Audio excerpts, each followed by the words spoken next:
From Southern Illinois, it's Fishing in the Outdoors with Al Crocker. This week, we're going to catch up with my buddy Doug Wasmuth.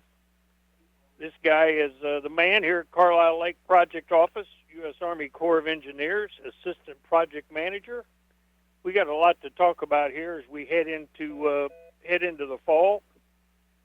We got some fishing yet. We got some hunting. We got the lake levels.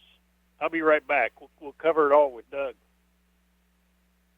Doug, I said we got this time of the year, we got a lot going on. We still got fishing going pretty strong, don't we? Yeah, we sure do. You know, I can always tell when the crappies start biting in the fall. When I come to work in the morning, Al, before daylight this morning, there was 3 trucks waiting to launch boats. So you can tell when these cool temperatures roll in that the guys are starting to catch some fish. You know, this transition, summer seemed like it lasted so long, and that water temp stayed up.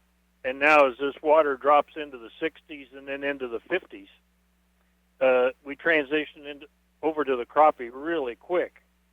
And that's exactly what's going on. These live scopers, of course, they've been having a picnic the last month. But now for the rest of us, you know, I mean, don't get me wrong, we all use them, but now these crappie are going to move into these brush piles. Yeah, and you know, here's the thing. Here's the good thing is the white bass, really, they're biting like crazy too. Guys are catching really nice white bass up on the rocks and on the points yet. So, I mean, it's just kind of, I think it's one of the time of year, you always said, this is the time of year you don't know when you get some chance to go do something. What do? Do you go fishing? Do you go hunting? Do you fish for crappie? Do you fish for white bass? It's just endless. I tell you, you're right about those white bass. We've still been catching those things along the rocks. You find these bait balls, these shad, the little ones, the last spawn. You find them along the rocks, and especially here's what you need to do. So you need the sun to beat on the rocks and warm that water. That's where those shad are going to congregate.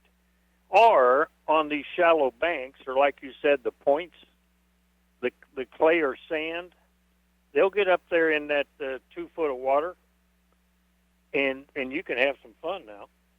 Yeah, and you know, you was talking about lake levels. Well, it's been a long summer as far as water depth. I mean, it's been a year like I haven't seen probably ever as far as summer lake levels. We had 2 months without rain, and this last rain we got definitely has helped us, but we're still about a half a foot or a little more below summer pool. So we're, you know, there's a lot of areas that are still really shallow. What did we get down to? We got down to 43, didn't we? 443.4 is about where we got, just a half a foot above winter pool. So it's come up now. It came up a foot though, right? Yeah, a foot, just around a foot. We came up. So more rain in the forecast, you know, coming up. So hopefully, you know, the plan is if we get some more rain, we're gonna let it go back up and hold it. You know, hold maybe even a little up higher for, you know, duck season's right around the corner. So we're going to talk about that. We're going to talk about that in this next segment. One of the things I did want to talk to you about in this segment was stocking. I think they are putting some fish in, aren't they? Yeah. So there's been some. We stocked some hybrid, some striped bass by about first part of October. We stocked about 4,000. The state IDNR fisheries folks have stocked some sauger, 1 to 2 inch sauger, and they also stocked the blue cats again this year. I don't remember the number. It was substantial, a couple 100,000, I believe it was, that they ended up stocking, and so this is the time of the year that, you know, we try and get that done. We still have our brood ponds ready to empty into the lake. But we got to get just a little bit more lake level before we get a real good survival rate when we do that. And we've got those with crappie, right? They are with crappie, yeah. And normally we'll get around 250 to 300,000 4 or 5 inch crappie out of each pond. So always a big thing to do. We just have to, they drain right into the lake, so we need to have the water level in the lake just a little bit higher so we can get them from the pond to the lake. Yeah, and I'll tell you what, it's made a terrific difference through the years. I give you credit. I really believe that's made part of the big difference in the crappie fishing here at Carlisle. Carlisle's a pretty good crappie lake, a really good crappie lake, and I think that has played into it. And it's it's pretty simple. You put about 15 breeding pair of crappie in the pond in April, and you let them spawn out with no predators, basically, and come back in October, November, and open the gate and let them go in the lake. So it's not a really hard process at all. Just got to get them in there, and no high water, no contamination makes all the difference in the world. But it's really been successful for us for a lot of years. The other part of that is the blue cat. They caught a lot of them this year, 4 and 5 pounders, I think. But the other thing is these hybrid stripers, these whites. I saw a picture the other day. Some 3 and 4 pound beauties that were caught off of the ledge in this colder water. So, that's paying off too. Yeah, and I know that the state of Illinois turned some loose as well. Last year, I'm not certain about this year yet. I don't have the final report. But that's been an ongoing program we've tried to support for a long time. But put what we can in when we get some extra funding. And as well as I do, fish like that are aggressive feeders like that, with all these shad in this lake, all they're going to do is get big. They just eat and get big real quick. Doug, I said last week we were talking about the fishing, and just to continue and finish that up just a little bit. So the catfish here at Carlisle, that catfishing just doesn't seem to want to stop, does it? No, it always seems to be something that you can always go out no matter what time of year and always have some luck. I talked to a couple guys with these rains over the last week.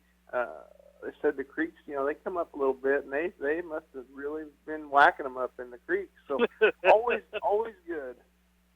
So you can tell, we can tell when we're on the lake, around the lake all the time. You can tell these guys that are serious about the catfishing because they show up in these enormous John boats, and they're rigged out specifically for catfishing, and with the heavier rods, and you can just tell when you look at these rigs.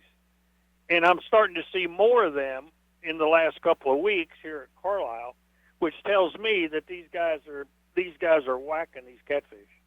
Oh yeah, I think it's been a really good year, and I don't see any reason why they won't keep catching fish, into the winter, as long as the lake stays open. Well, the key there is the shad. Yep. So, and this is a shad factory. Carlisle's like Rand. They are shad factories, aren't they? Oh, absolutely. No, I always did say the most important week of the year was when the shad spawn in May. That's when everything's made. Well, and I'll tell you what, we're a shallow lake. We're a flood control lake, but it has paid some kind of dividends for these catfish. Yeah, no, like I said, and the blue cats are just, the bonus. I've actually seen a couple pictures of some guys that caught some big flatheads too recently. So that's another big. When the blue cats get established with that and the flatheads, that's going to be a real trophy draw for the lake. There's no doubt about it. What we have to touch base on just a little bit is with the water level up, and you commented last week, we're talking about trying to maybe hold pool a little bit deeper into the season, but we've got duck season right around the corner. We do. It's hard to believe we're already talking about that.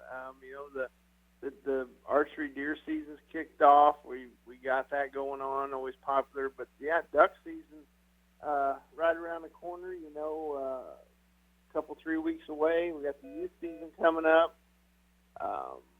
We we did get a little water in the lake last rain. Like to get some more rain and bring it up a little bit higher, just to make it easier to navigate up up north, and also get some water on some of that vegetation that grew up there when the lake was down so much. It really looks good up on that north end of the lake this year. Well, we got a lot of vegetation up there too, haven't we?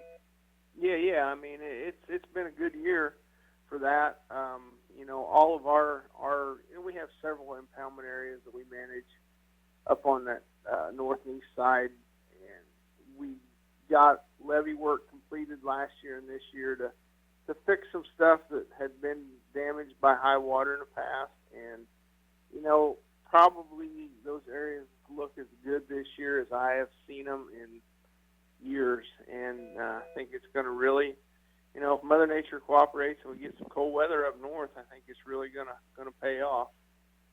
Well, you look at the forecast. I looked at the long range forecast for this winter, and it does look like that they're going to have a little colder weather up north, more snow. It looks like for sure. But what we need the ice out, because as soon as they start icing out, they'll start moving.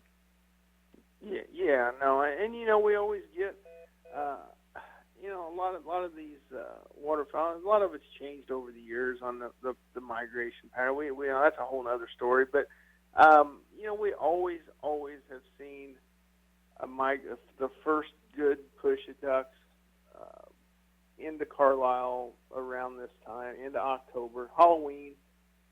Last week, October, Halloween time frame, we always seem to get a really, a pretty good push of ducks, regardless of the weather.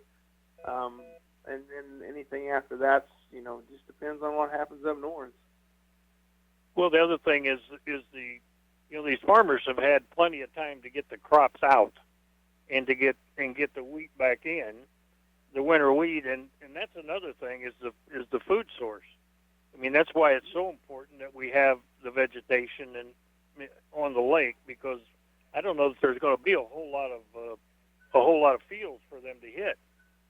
Right, and that's the thing. It is, we still do on our areas. We do a combination of we plant the corn, the row crops, and do all the millets and all that stuff, and the natural vegetation. But and when we start seeing all the geese roll in, the snow geese and stuff, and that's when we see them start going out and hitting those fields. And you're right. I mean, there was a lot of fields. Farmers did get crops off earlier this year, so it'll be interesting to see what we have in store. What I like with the younger generations and that's the enthusiasm for the outdoors. I see a lot more of the younger guys fishing. They'll kick over now to deer hunting but duck hunting too. I see a lot of interest from the younger generations, the guys, the 40, 30, 20-year-olds. They really are getting into the duck hunting.